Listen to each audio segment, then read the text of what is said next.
This is the Office Manager Diaries, a podcast all about the highs and the lows of professionals in office management around the world. We'll delve into their career journeys and diaries where they'll share their stories, tips for success, and only things office managers understand. Enjoy, and please remember to give us a follow. Hi everybody, welcome back to another episode of the Office Manager Diaries. It's my absolute pleasure to have you here with us today and to welcome somebody who I don't know too well. We've been connected on LinkedIn for a little while, and one of his recent posts caught my eye, which we're going to talk about in this episode today. Rhys Carvill, who is the Office Manager at Precision Resource Group, or as we're going to call it, the PRG today. Rhys, thank you so much and welcome to the Office Manager Diaries.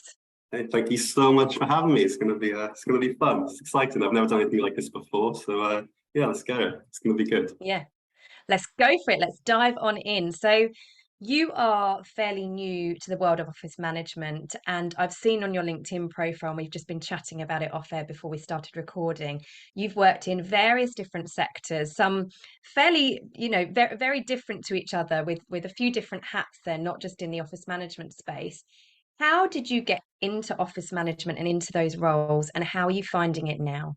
Yeah, I've definitely bounced around a lot of different things. Like a lot of office managers, actually, we tend to be people who either knew exactly what we want to do, or we had no idea really. I bounced around just trying to find a company I felt comfortable at, and I just haven't been able to find one. So I got my foot on the career ladder with youth work and play work. So looking after kids at a really young age. I've always really liked that kind of caring side of stuff. And then I went to uni to do it, got a bit disillusioned. It was the way the uni taught youth work wasn't really what I was interested in. I felt quite disillusioned, so I bounced around trying to find things. So I've done everything from building caravans, door-to-door sales, call center work. And it was quite fortuitous, actually. My last kind of jobs have all revolved around call center stuff.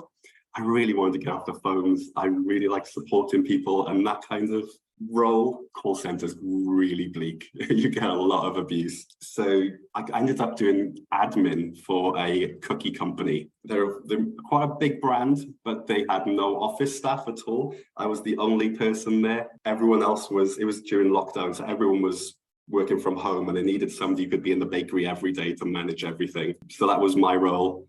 It was just me, our accountant, and three lovely Romanian ladies. So I was there as head of customer service and admin, but I just de facto ended up doing all of the office manager type things. So everything from organising events all the way down to just ordering the teas and coffees and making sure cleaners are getting their job done. Yeah, I loved it. I loved the managing of the office. It got quiet there. Things went part-time. So I sort of embarked. I think I've settled down on office management as something I really want to get my teeth into now. It really it suits my needs, essentially. I fit in really well, I think, with an office management role. It fits my skill set, I should say.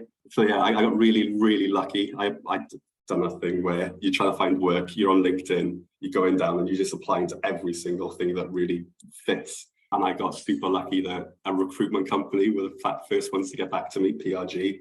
One of the best companies I've ever worked for in my life. They're just phenomenal. And yeah, I think I finally found a job that fits kind of my specialist skill set, along with I have quite unique. I got really into philosophy when I was younger, so morality and ethics, like that kind of stuff I'm super into, and PRG aligns with that a lot as well, like their ideals. So yeah, I think I just splurged out a lot of information to you there. I've got a bit of a messy history, so trying to get that into a nice streamlined package for you. No, I really enjoy hearing that though. And there are a few people that we've spoken to the podcast and people that I've met so far in my career, and certainly since we set up the group, who have intentionally, like I was quite intentional about getting into office management, but I kind of fell into it a little bit and into administration. And I think it's right. I think people like what I'm kind of gathering from you here, and other people that I know do these roles. We're quite the word I suppose I'm looking for is where we just want the diversity in our roles. We're not satisfied with one monotonous task time and time again. We want the variety, we want the diversity, but we want the human contact and the human element. We want to feel like we're making an impact. And we want to use our skills, like you say, the organization and the communication, the people skills and the empathy. And, I think ethics and having good ethics and morals are important for these roles as well, because you've got to keep people in check and you're almost an influencer, right? You're so exposed in these roles that people look up to you and your behaviors as to how you're acting and performing in the office. So, yeah, I think that those sort of things that you've touched on are very much part of why people like you, people like me, and other people, as I say, that have been on the pod and that we interact with in the network get into office management roles and are very successful in it. So yeah, it's good to hear. And that mixed background is very typical of a lot of people that I've spoken to already. Like Megan O'Connell was in a door-to-door sales role, and she learnt a lot of her life and office management skills and was quite hardened through it as well, I think. Did you find the same? It kind of hardened you and prepared you for this sort of thing? I've never experienced anything like it. I was raising money for the children's charities right around the time when the Rotherham scandal hit. And it was Christmas. I remember Christmas Eve. It was 100% commission based. Christmas Eve, having to pay to travel across country in the rain, knocking on doors, having people slamming doors in my faces, screaming at me about the Rotherham thing, saying it's all your fault. And then I'd have to go home, and then I didn't make a single penny. I was so down. It definitely hardened me. So being somewhere, I think you have to be quite resilient as an office manager. We have nearly 300 staff here now. So there's always somebody who's left a mug out. There's always somebody who's broken something. They don't really affect me too much anymore. After going through the door-to-door sales side of things, office management isn't.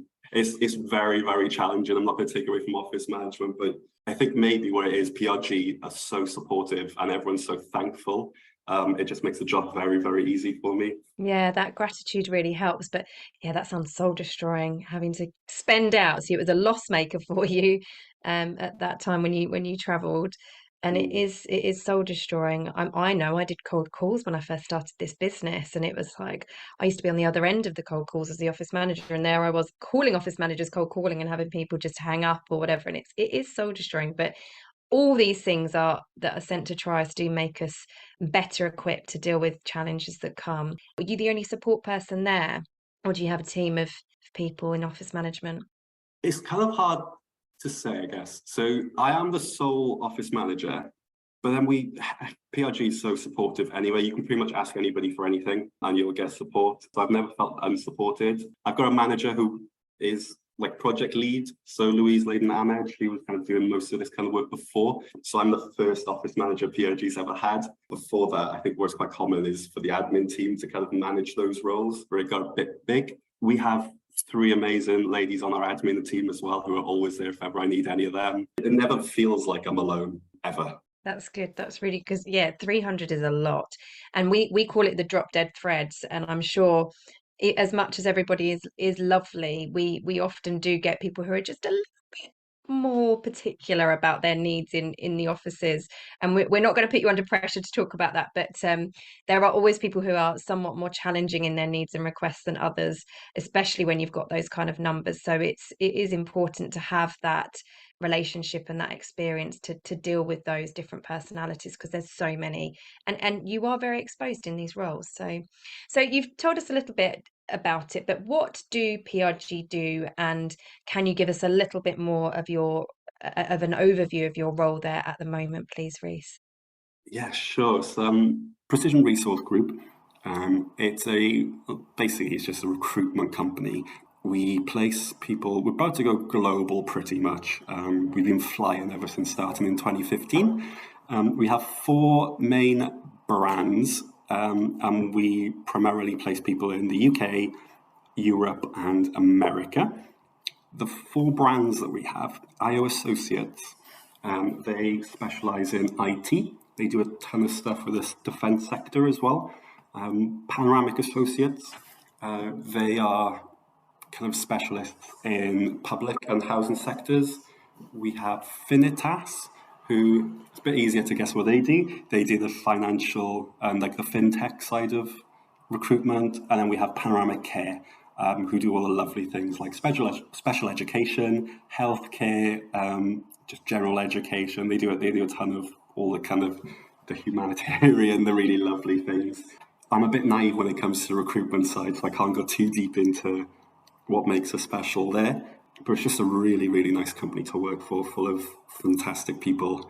Yeah, basically that's PRG and who we are. Essentially, I do everything. I tried to write a list of all the things I kind of manage, and it just went on and on and on and on. I guess most of the people listening will know most of the general things that office managers will deal with. So it's like the day-to-day run-ins of things, from as small as teas and coffees, all the way up to managing the cleaning company, interactions with all of the key like third-party people that come into the building. So it can be, we just had our £1 million refurb of our building. So there's lots of alarm companies coming in to like fit alarm systems, plumbers, and just different people coming in. So I manage those. But some of the kind of the quirky sides that we have at PRG that I haven't seen too many other places. We have a box at Ashton Gate that I help manage, which is sensational. When the cost of living crisis really ramped up, PRG started a load of initiatives. So they matched the handouts the government were giving to staff. They matched that. So they were giving out funds to people. They also started a breakfast club during that as well. So we give out free breakfast to people in the morning if they come in. I manage that. And then we have along with 300 staff, about 300 plants as well that we got in, which are all alive. Barely. And yeah, I manage those, just keeping them alive essentially. As in fully manage them. You don't have a plant company watering them. You do That's it all. me. Oh my goodness. 300 plants. Is that one for every member of staff? Nearly. To be fair, most are snake plants, and they like neglect. So I'm well off there. But yeah, I think it's one of the things PRG are quite good at, finding people who are enthusiastic about things. Sometimes it's better to be more enthusiastic than it is able. And PRG are really good at finding those people who are really motivated and enthusiastic. And then they're like, that's the key bit. And then we can build on the rest. Everything else we can build on, and we can make you great. But you just need that motivation. And I got them bags. And when they said we're going to get some plants in, we talked about having some fake ones. I was really anti-fake ones. So I guess they got left with me to, if you want them, you got to make sure they're kept alive. So yeah, it's a lot of fun. That is a task in itself. I've got about 6 plants in my house and I struggle. So yeah. Well, thanks for sharing that. So at your 1 year anniversary with PRG, which was about a week ago now, you shared a post on LinkedIn about your learning over the past year and the best thing over that time that you've learned. Can you tell us more about that? Because I found it a really interesting topic, and it is something that, as a topic in general, it's coming up the ranks. We've heard a lot about it over the last sort of 12 to 18 months in terms of our understanding of it, but also the empathy that people need to have and that kind of emotional intelligence around it, and then how that may impact or influence cultures within the workplace. Yeah, sure. So I can talk about spiky profile for hours and hours, but I do need to say that I'm in no means coming here as like an authority on the spiky profile. This is just kind of my muggle kind of understanding of everything, to take things with a pinch of salt. But you can probably tell by the way I talk. I'm riddled with ADHD. There's a lot going on up there. So I got really into the neurodiversity kind of leanings in work. We've always had mental health first aiders, but there's been kind of a lack in kind of neurodiverse training, I guess, on making spaces as neurodiverse as possible. Essentially, making the spaces fit for people with different needs, essentially. So I got really into that. I went to a panel hosted by Devon, kind of neurodiversity in the workplace. One of the things they touched on was a concept called the spiky profile. As kind of simply put, it sounds really self-evident. Different people have different abilities. And if you plot them on the graph, everyone's graph's going to look at different, like their strengths and weaknesses are going to be way different. How it applies to kind of neurodiverse people is those highs and lows generally more exaggerated. So you may be a lot better in some areas and a lot worse in others. Something that can happen a lot in work, and like a trap I see people fall into a lot, is you can see a weakness in somebody, and then your overall perception of that person kind of falls. So I give an example sometimes. It's almost like you see a world-class footballer like Ronaldo or Messi, and they are like the best at what they do. But then you find out that, I don't know, he can't tie his shoelaces or something, or maybe Messi's really bad at keeping track of time. Your overall opinion of that person can drop. So it's not so much, this is a fantastic footballer who kind of struggles in this one area. You kind of see them as kind of a lesser person. It can be quite damaging for a company, just because you're missing out on some of these people with some of the biggest strengths you'll find in the country. There'll be number crunchers or people like myself who just get way too hyped to our plants. You may miss out on those things because you're looking at these weaknesses. You're looking at these sometimes small but sometimes huge drawbacks. But with minor tweaks to kind of like work environment, you can really negate those negatives and just maximize on those strengths. So I found with a lot of the interview process is about trying to find those weaknesses and like, I found it, this is the snag with that person, we'll find somebody else. But they may have been the best person for that job if you just tweaked it slightly. I guess an example for myself, I need to take lots of breaks, lots of little breaks, just to recalibrate my brain. Sometimes it gets a bit messy. I have so much freedom here. If I just want to, instead of having an hour lunch, if I just have a quarter of an hour lunch, but then throughout the day, I can take as many 5 minutes off as I need to just to like reset my brain. It just makes the world a difference. And it's, yeah, I guess that's kind of my take on what the spiky profile is just recognizing that everybody has strengths and weaknesses. Neurodiverse people, those are way more exaggerated, but you can negate those negatives with just a little bit of work. Yeah. It's so interesting, isn't it? I mean, there's so much to this topic.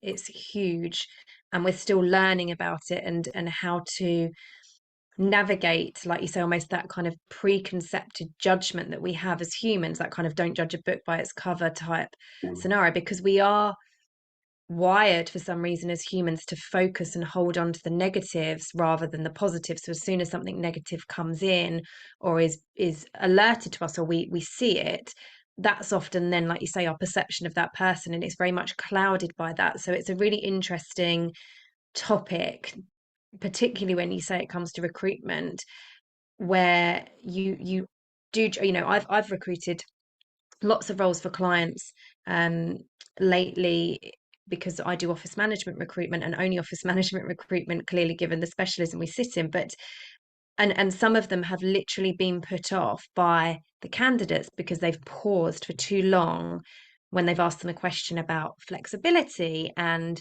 do the hours suit, and they've paused, sort of saying, yeah, it's a bit longer than my current job, but yeah, I'm really happy to do that. And they're like, strike them off, you know, this kind of thing. And it's, yeah, they were, to me, very strong candidates. So it's been very challenging, and I think a lot of that is this judgment that we make around people. And it's a very challenging world that we're in terms of hybrid work, and the demands kind of not marrying up on both sides there. So Actually, a really good example of that. It threw me for a loop for a long time, because after the youth work, I didn't really have a skill set, like a career skill set. Like when a recruiter looks at your CV and like, right, this is where he's going to fit in.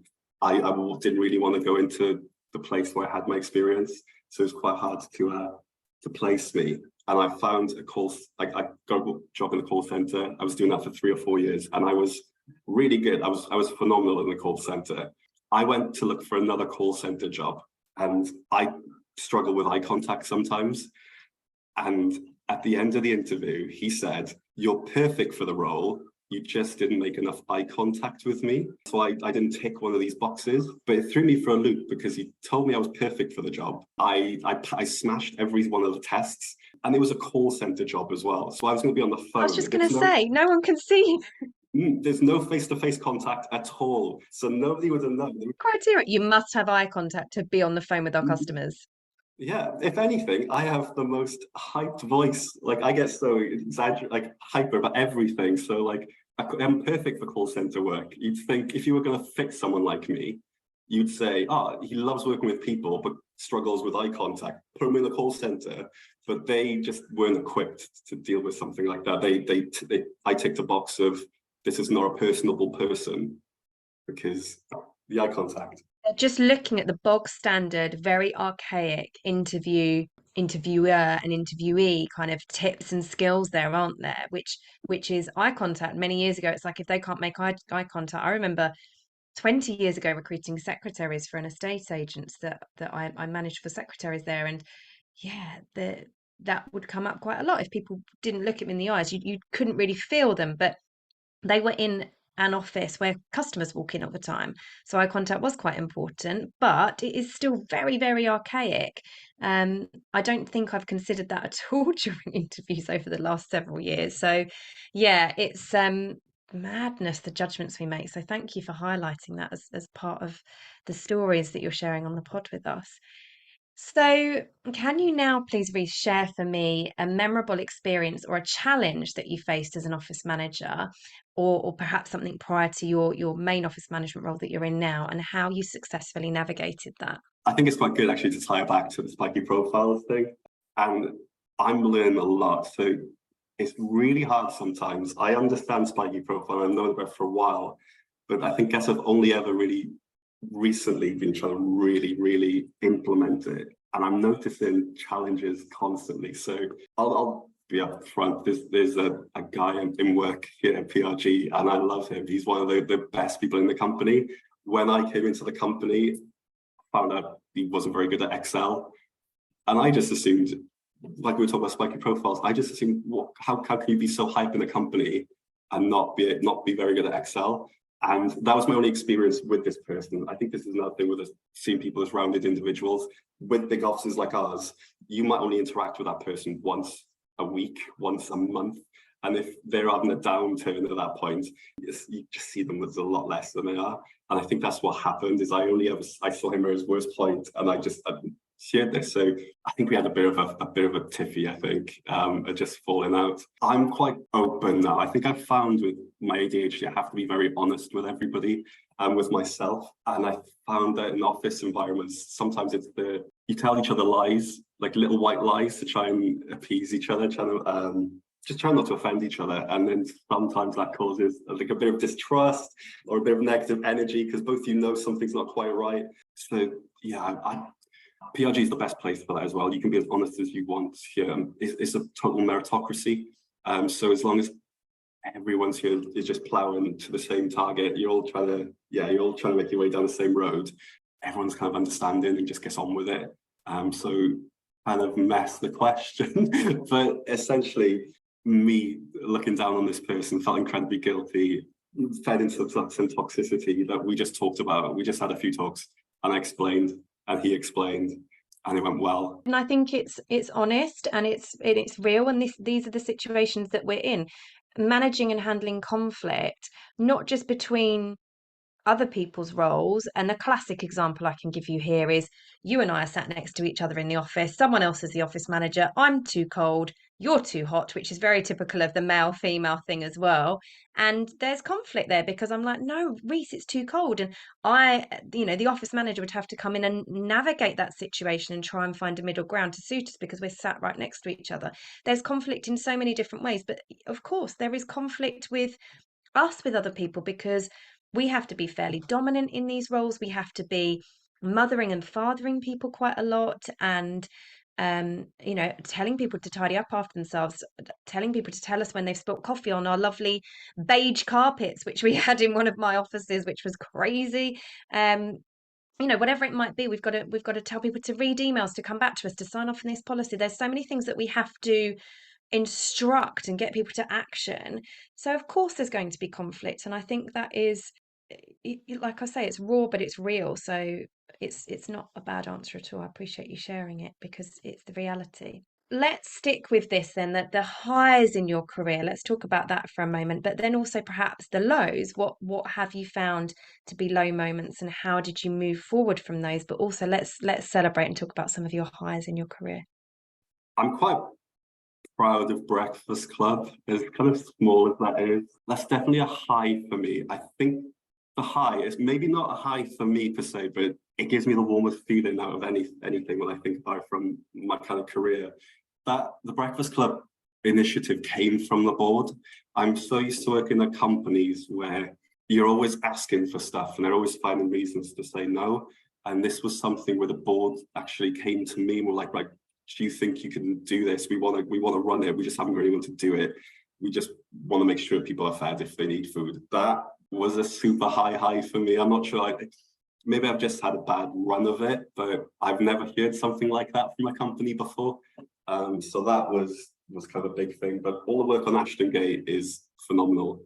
I love that. Sending people to kind of have a good time is a real hoot for me. I guess my highs are not so glamorous as other people's highs. It's not going to be going to like the Shard to have a fancy meal or something. I get lots of nice comments around the office. I don't think I've ever felt as accepted as I have here. It's so bad. I discovered a term called unmasking, but it's basically where in other companies, you kind of look down upon, you kind of wear this mask where you're trying to hide kind of your true neurodiverse self because it's kind of frowned upon. People look down on you for being a bit different. And then when you start to kind of take off that mask and you feel comfortable, it's almost like your ADHD gets worse or your neurodiversity gets a lot worse because you're now being free with yourself. So I'm happy. It's a bit of a challenge now because I feel like I'm more riddled with ADHD than ever before. But I think that's a testament to the company and the values here. Like I was talking about being so meritocratic. As long as people are kind of chugging away here, everyone's accepted. And I think that is probably my biggest career high, is just kind of ending somewhere like that. I send out some quirky emails. Obviously, as office manager, you have to send out a lot of like company-wide emails. Mine are very goofy. Mine are quite weird. And then I get thumbs up and I get those like emails from people being like, oh, that was like a funny email, or like people will tell me all the time, like, I love your emails, you're a bit of a character. And it's a bit of mind warping. It's like, I didn't know I was a character, but yes, those are my highs, most definitely. That's a skill in itself, because the amount of times, you probably need to share a tip on this, Rhys, with some of our listeners, but the amount of times that people, you're right, we have to send emails constantly. And I think I'm going to share a tip, actually, maybe I'll do it in this episode, about the different ways in which we can communicate and get messages out there. But it's clever that you're intentionally or unintentionally making them quirky, because I expect that gets so much more of an open and read rate than if they weren't. Like I would think, depending on what the email content is, and I've never seen any of your emails, but if I was a member of staff sitting in your office and I saw another email coming from Rhys, I'd, if it had made me laugh before, if I enjoyed them, I'd be like, what's this one about? And it would open it with almost like a little bit of an excitement and an anticipation of what's this one going to be. So it's very clever, because you're getting people reading your emails, which we need. So I would 100% celebrate that, and absolutely that the fact that you feel so included in that company as well is incredibly special.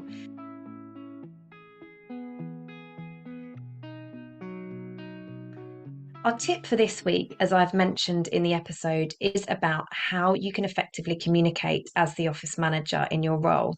We've got all sorts of different methods of communication here, from Teams or Slack if you use it, or any other chat channels like those platforms, to email, which is quite traditional, to picking up the telephone, going to see people in person, but also to signage that we can put up around the office and things on the intranet and so on.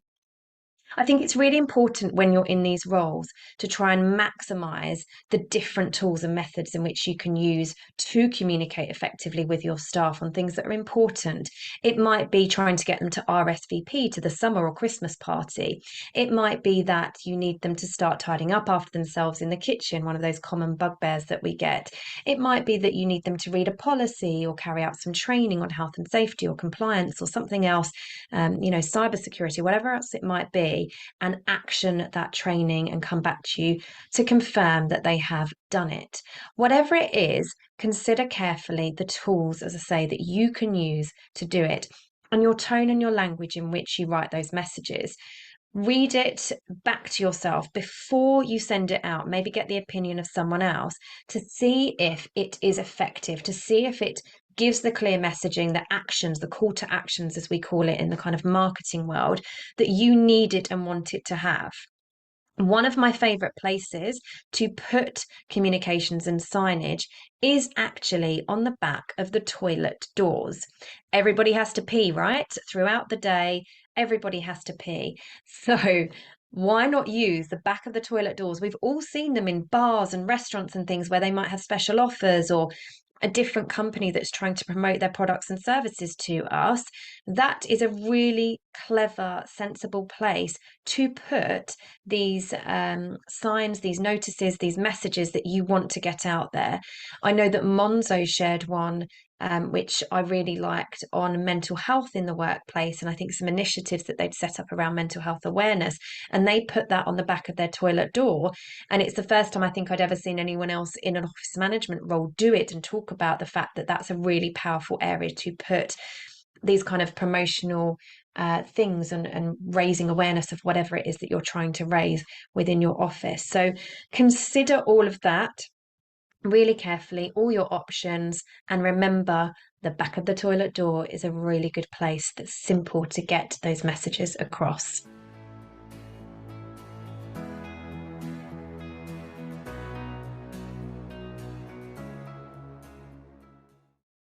So what about your low moments now? What's been tough for you in your career? I think one of the things that got me very, very disillusioned with just work in general, I worked at the pits of a company, which was a call center, the type of place where you're timed everywhere you go. Like, you even had a status for toilet time. And if you went over that, you got called into a meeting. They're like, you've been in the toilet way too long today. And every single day, people were breaking down in tears. It was grim. So I finally left that company, and I went to what I thought was the kind of gold standard for call centers. And after 6 months, they were like, we're downsizing. We've got too many staff. We're downsizing. And they kind of let me go. They kind of looked at my stats and they were like, any other time you'd been fine. Any other time it's good, but we're downsizing. And I was kind of let go. There was this kind of like bubble moment where, as I said earlier, I didn't really have any other career skills. I had that a lot of youth work experience that I wasn't really looking at doing anymore. So I thought the call center stuff was where I was going to be, and I finally got to this good one, and I was going to be able to start like progressing with this one company. I wanted this like my lifelong company, and just realizing you can be let go so easily, it made me, it was really hard to deal with at the time, because then I was like, I'm just lost now. I've got no other direction. So the bouncing around started again. I think it's a little bit harder when you do have these kind of, I don't want to call them issues, but like differences, these quirks, because it can be a lot harder to fit in places. So when you find someone you like and you're like kind of let go from there, it's just world shattering. But I think it's quite important that I've landed where I've landed. I think it's a story to lots of people, really, that there are so many people across the country that are working in these jobs that they just hate because they're scared that every job is like that. And it's just not. There are good places, there are good managers, there are good bosses just everywhere. You can just get sucked into these like cesspools, essentially. I think it's the kind of the lowest point, but it led to my highest points. Really, if they weren't downsizing, I'd probably still be there. And I was good at it, and I kind of liked it. Nowhere near what I like now.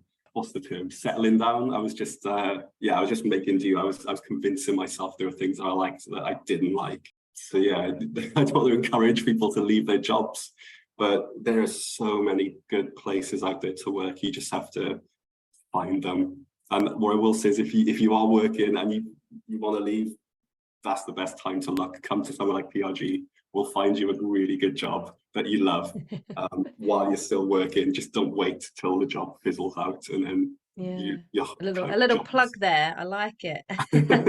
www dot. It's funny, isn't it? Because I'm very much a believer in fate and things happening for a reason. Like, I've done some side steps in my career. Been fortunate enough never to have been in a position like you and many people where you've been made redundant or let go. But I've certainly made some bad career choices and bad moves in my career. And I always try and look at what I've taken from that experience, and some of it's learning, but actually some of it's friendships. I've made friends in places where I didn't really want to be in the job, or went there and realized it was just absolutely not for me, but made friends that are still friends to date. So I do think things happen for a reason. And like you say, you may have just been settled and coasting there if it weren't for that kind of kick out and to give you a new invigoration of life. And then, like you say, go to the bakery and all these other things. So now comes the time, and Rhys, I know you've listened to a couple of the episodes of previous pods where we ask you to share something from your office manager diary, or as we call it, a you won't believe it but moment, please. Um, See, now my mind's gone blank. We talked about this beforehand, and I had some in my head. I was saying that it's slightly tricky because all my main office manager experience comes from the company I'm currently in, and they're probably going to be listening to this. So I have a really good one from the bakery when I was managing there. The staff were phenomenal. I've never met harder workers, like 3 Romanian ladies down in the bakery pumping out hundreds, nearly thousands of cookies on a daily basis. I came in one day and it was the busiest day. I can't remember what the celebration was. It must have been just after Easter or just coming into Easter. We're coming to one of the busiest days and there was just no staff. Nobody turned up.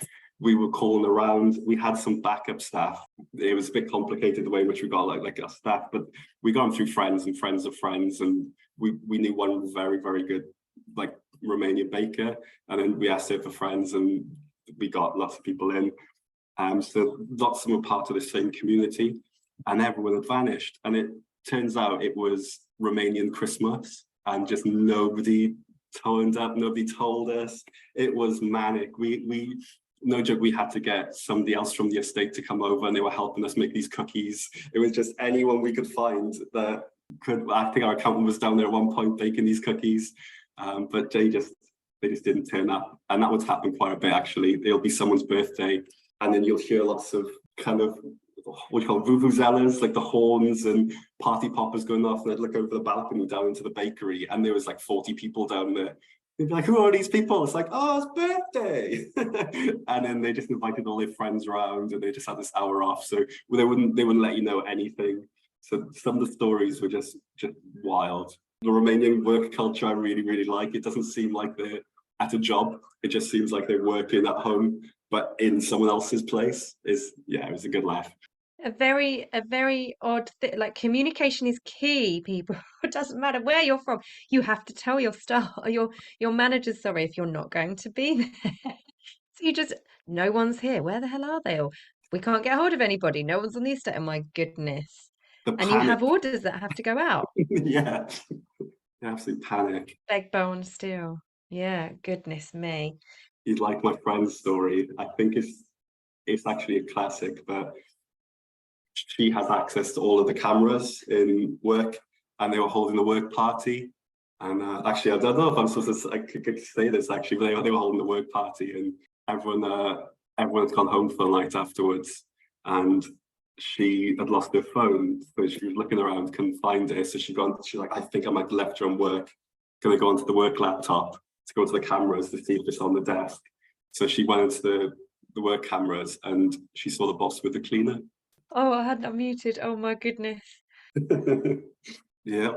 I mean, it's not your classic boss story because it's normally boss secretary, isn't it? Not the cleaner, but diversity and inclusion. Yeah, I guess. It was very awkward the day after, I can tell you. I take it she just said nothing. Having control of the CCTV cameras at work is a very powerful tool, don't you think? Yeah, we're not about that life at PRG. We don't have any cameras inside here.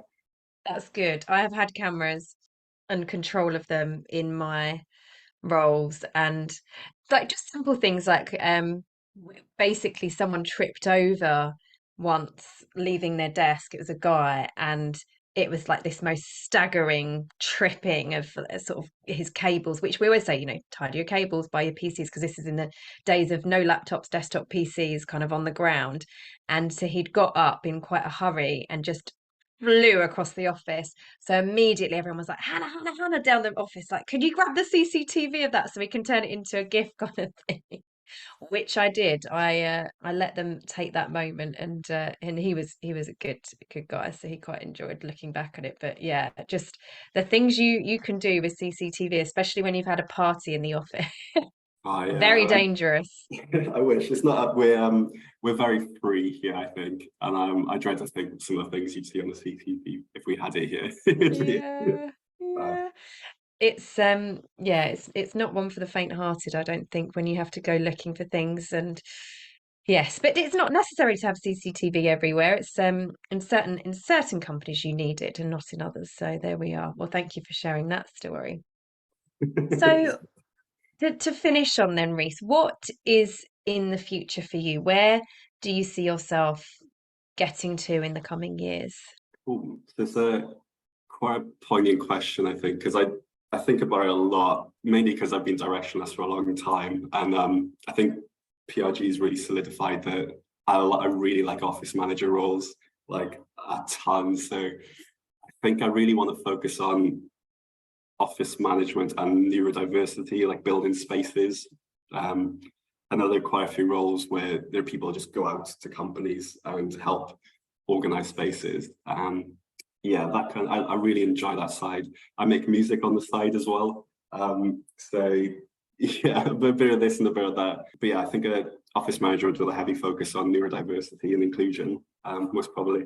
Yeah, really, really would suit you, wouldn't it, to a T to do that? And if you've got that specialism and that understanding and empathy, then it's even more powerful. So, okay, so now can you share for our fellow listeners here some tips about office management in general, or how to get in the role, how to be successful in the role, please?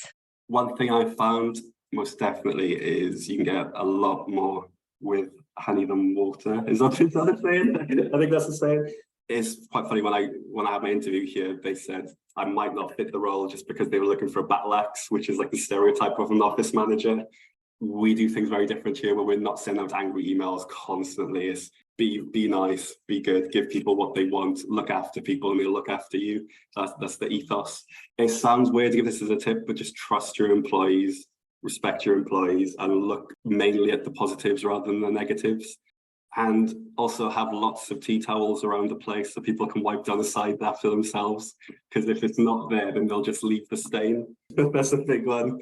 Yeah, those are probably my two biggest tips. Tea towels one is brilliant. I was very much a sign person, like tidy up after yourself. They called me the laminator, because I put so many laminated signs up. But the tea towels just drop little hints in there, Love it. Well, thank you so much for sharing your stories and parts of your office manager diary. You've got a huge career ahead of you, I think, in this profession, and I've really enjoyed getting to know you better. So thank you for being a guest. Thank you for having me. It's been a lot of fun. This episode is sponsored by the Office Management Portal, our free online membership platform aimed at connecting, supporting, and empowering office managers in a simple to use, all in one self service resource. You can sign up right now at www.theofficemanagementportal.com and click the sign up button in the top right. If you want to upgrade your account to our premium membership at any time for unlimited downloadable templates and monthly expert masterclasses, use the code THEOMD for 25% off. That's the THEOMD for Office Manager Diaries for 25% off. Thank you for listening.